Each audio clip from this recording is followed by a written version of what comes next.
Hello everyone. तो कैसे हैं आप सब? I hope you doing good. Today I will start about on chemistry. तो लास्ट वीडियो में हमने देखा कि जो स्टेबिलिटी कांस्टेंट है उसका डिटर्मिनेशन कैसे करते हैं।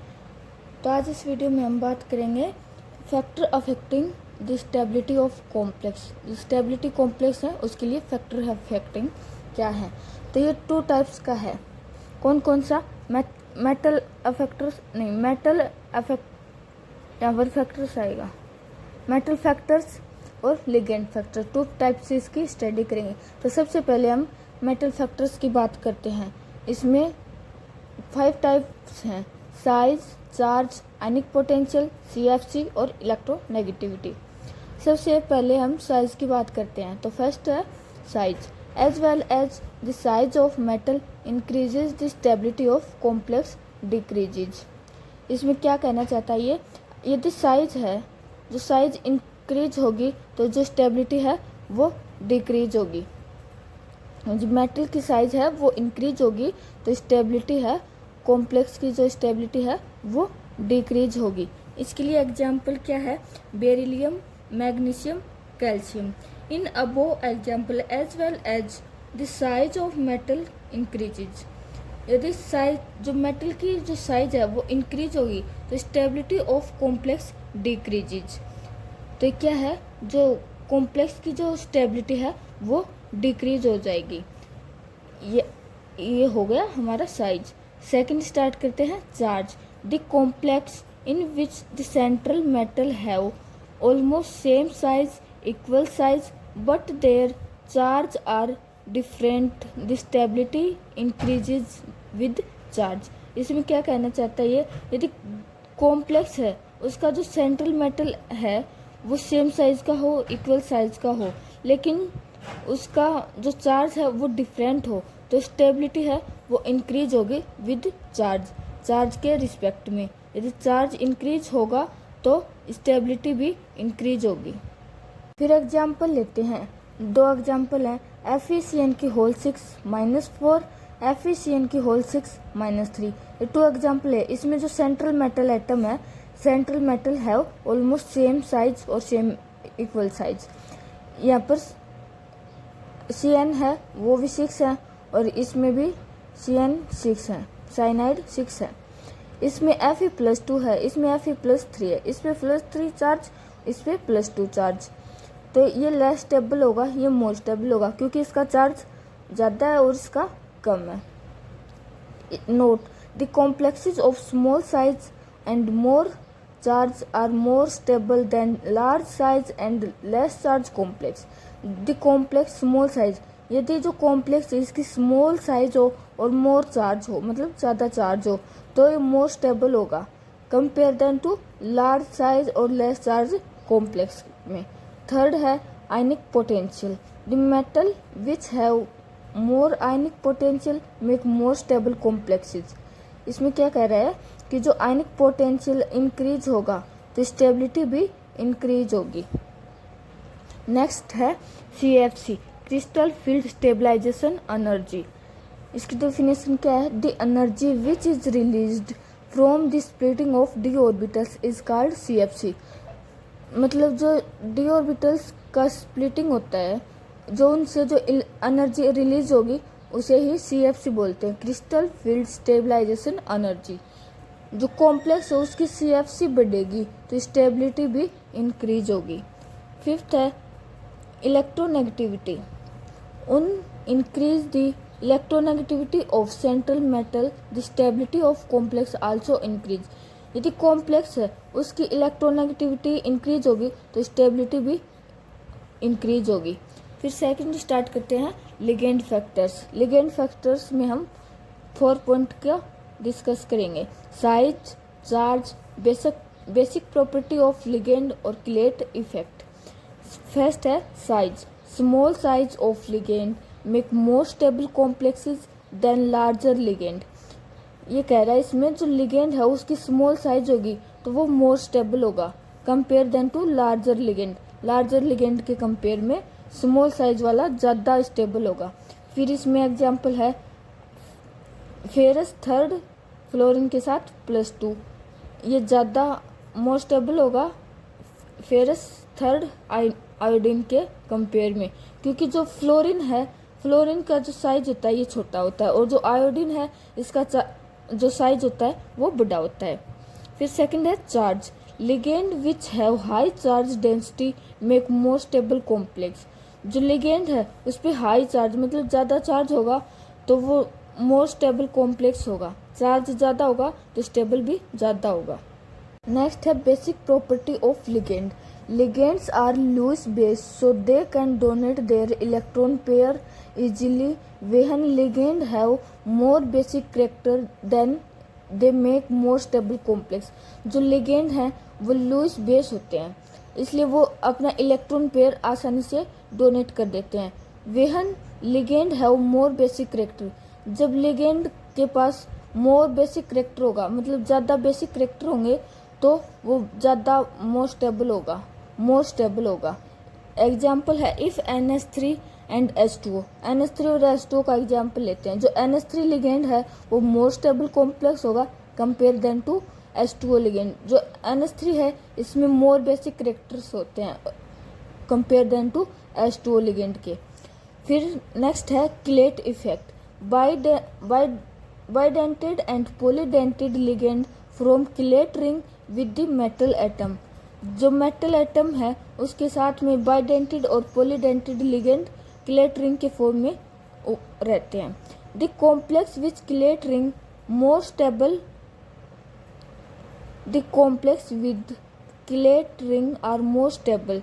जो कॉम्प्लेक्स है उसके साथ यदि क्लेट रिंग है तो वो मोर स्टेबल कॉम्प्लेक्स होगा। क्लेट रिंग में भी 3, 4, 5, 6 मेंबर्ड। जो क्लेट रिंग है वो 3, 4, 5, 6 मेंबर्ड रिंग होती है। The stability of chelating complex affecting by following factors. जो क्लेट कॉम्प्लेक्स है वो फॉलोइंग फैक्टर से इफेक्ट होती है। फर्स्ट है क्लेट रिंग साइज और सेकंड है स्टेरिक फैक्टर। फर्स्ट का डिस्कस करते हैं chelate ring size. 3 and 4 membered chelate ring are less stable. 5 and 6 membered ring are more stable. इसमें क्या कह रहा है, जो 3 और 4 membered रिंग है वो लेस स्टेबल होती है कंपेयर देन 5 और 6 membered रिंग के। फिर सेकंड है steric factor. If in a complex steric factor increases then stability of complex is decrease. इसमें कह रहा है कि जो स्टेबिलिटी है वो इंक्रीज होगी कॉम्प्लेक्स की, तो जो स्टेरिक फैक्टर है वो डिक्रीज होगा। फिर नेक्स्ट टॉपिक की हम बात करते हैं क्लेट इफेक्ट। इससे पहले हमने स्टेबिलिटी कांस्टेंट का फैक्टर अफेक्टिंग पढ़ा है। आई होप आपको समझ आया होगा। फिर नेक्स्ट टॉपिक है chelate effect. When the bidentate and polydentate ligand are attached with the metal, it formed a ring-like structure.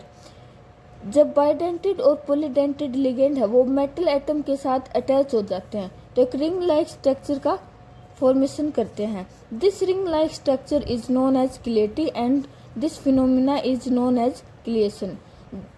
जो रिंग लाइक स्ट्रक्चर है इसे क्लेटी बोलते हैं और जो इसका जो फिनोमिना बना है इसे क्लिएशन कहते हैं। If the number of chelate ring increase then the stability is also increase. यदि अगर क्लेट रिंग इंक्रीज होगी तो जो स्टेबिलिटी है वो इंक्रीज होगी। अगर किसी कॉम्प्लेक्स में क्लेट रिंग ज़्यादा होगा तो उस कॉम्प्लेक्स की स्टेबिलिटी भी ज़्यादा होगी। That means the stability of chelate complex are maximum. अगर क्लेट कॉम्प्लेक्स मैक्सिमम है तो उसकी स्टेबिलिटी भी मैक्सिमम होगी। फिर एग्जाम्पल है Ni+2 + 4NH3, NiNH3 की होल 4 + 2। सेकेंड एग्जाम्पल है Ni+2 + 2En, NiEn की होल 2 + 2। जो En है इसे एथिलीन डाइएमीन बोलते हैं। इसका फॉर्मूला है C2H4NH2 की होल 2। ये इसका फॉर्मूला है एथिलीन डाइएमीन का। फिर इसका स्टेबिलिटी ऑर्डर देखते हैं। NiNH3 की होल 4 + 2 ये सबसे लेस स्टेबल है। फिर सेकंड पे है NiNH3 की होल 2 En + 2, ये थोड़ा इससे ज़्यादा स्टेबल है। सबसे ज़्यादा स्टेबल कौन सा होगा, NiAn की होल ट्वाइस प्लस 2, क्योंकि जो एथिलीन डाइएमीन है बाइडेंटेड लिगेंड है, जो सब मोर स्टेबल होगा। फिर इनकी ये स्ट्रक्चर है। फिर आगे the stability of chelate complexes are defined by thermodynamic stability on the basis of enthalpy and entropy changes. जो स्टेबिलिटी है किलेट कॉम्प्लेक्स की, वो कैसे डिफाइन करेंगे, थर्मोडायनेमिक्स के एंथैल्पी और एंट्रोपी चेंजेस के बेसिस पर। जो गिब्स फ्री एनर्जी इक्वेशन क्या कहता है, del G is equal to del H minus T del S। Enthalpy changes between chelate complex and non chelate complex is small due to similar metal donor atom linkage. जो enthalpy है वो किसके similar है, chelate complex और non chelate complex के। CD फिर example है CD+2 + 4CH3 NH2, CH3 की होल 4 + 2, फिर CD+2 + 2En is equal to CdAn की होल ट्वाइस प्लस 2। ये इसका एग्जाम्पल है। फिर आगे है in above complexes enthalpy of reaction is almost same which is due to CdN linkage is both complexes. जो CdN है ये बोथ कॉम्प्लेक्सेस में है, इसमें भी है और इसमें भी है। इसमें एथिलीन डाइएमीन में भी होता है C2H4NH2 की होल ट्वाइस, ये इसका फॉर्मूला है। तो इसमें भी NH2 है, इसमें भी NH2 है। तो जो CdN है वो बोथ कॉम्प्लेक्सेस में है। In the case of monodentate ligand the value of del S decrease during the formation of complex. जो मोनोडेंटेड लिगेंड है उसमें del S की वैल्यू है वो डिक्रीज होगी जब कॉम्प्लेक्स का फॉर्मेशन होगा। But in the case of bidentate ligand the value of del S increase during the formation of complex. जब कॉम्प्लेक्स का फॉर्मेशन होगा बाइडेंटेड लिगेंड में तो del S की वैल्यू इंक्रीज होगी। Therefore, in the monodentate complex, the Gibbs free energy became less compared than bidentate complex। इसमें जो Gibbs free energy है मोनोडेंटेड कॉम्प्लेक्स की वो less compare than bidentate complex, less than होगी monodentate complex से। Result in more stability of complex. The stability of complex can also be explain on the basis of linkage of metal ligand. जो stability है वो किसके basis पर explain होगी, ब्रिंकेज of metal ligand के। इसमें जो मेटल लिगेंड है वो रिमूव होगा उसके बेसिस पर। फिर एग्जांपल लेते हैं, मेटल के साथ कितने लिगेंड अटैच है, 6 लिगेंड अटैच है NH3 के। इसमें से यदि एक मेटल लिगेंड रिमूव कर दे तो जो स्ट्रक्चर है वो डिस्टर्ब हो जाएगी, मतलब कि जो कॉम्प्लेक्स है वो लेस स्टेबल हो जाएगा। अगर यहाँ से एक भी स्ट्रक्चर हटा दे तो सारी स्ट्रक्चर डिस्टर्ब हो जाएगी। ऐसे सेकंड लिया हमने, मेटल के साथ En अटैच है 3, ये वैसे तो 6 होगी क्योंकि बाइडेंटेड लिगेंड है। यहाँ से अगर एक मेटल लिगेंड बॉन्ड रिमूव करते हैं तो यहाँ पर स्ट्रक्चर वो डिस्टर्ब नहीं होगी क्योंकि यहाँ पर ये बाइडेंटेड लिगेंड है। तो कॉम्प्लेक्स इज मोर स्टेबल, जो कॉम्प्लेक्स है वो मोर स्टेबल रहेगा। तो ये है आज का टॉपिक। आई होप आपको समझ में आएगा। अगर समझ नहीं आया तो कमेंट बॉक्स में कमेंट ज़रूर करें ताकि हम आपकी हेल्प कर सकें। वीडियो को लाइक ज़रूर करें और चैनल को सब्सक्राइब करना ना भूलें। Thank you. Be happy, be safe, be healthy. Bye bye.